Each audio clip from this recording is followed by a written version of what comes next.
শাস্ত্র বলে তিনি ছিলেন এক অদ্ভুত শক্তির প্রতীক। অন্য সব দেবীরা যেখানে শুদ্ধতা, নিয়ম আর বিধি মেনে পূজিত হন, তিনি সেখানে ভাঙেন সব নিয়ম।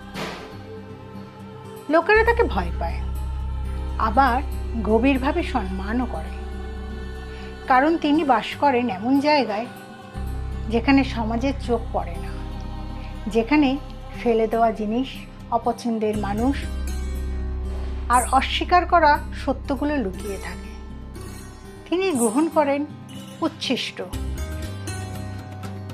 আর আমরা যা ফেলে দিই তা দিয়েই তিনি সৃষ্টি করেন শক্তি।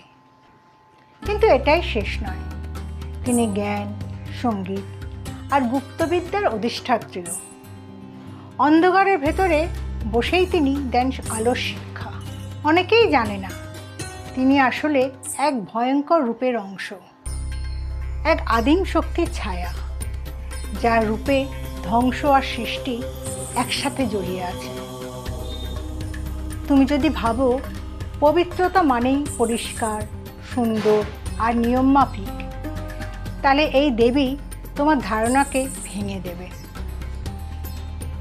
তিনি শেখান, যা তুমি অস্বীকার করো সেখানেই লুকিয়ে আছে তোমার সবচেয়ে বড় শক্তি।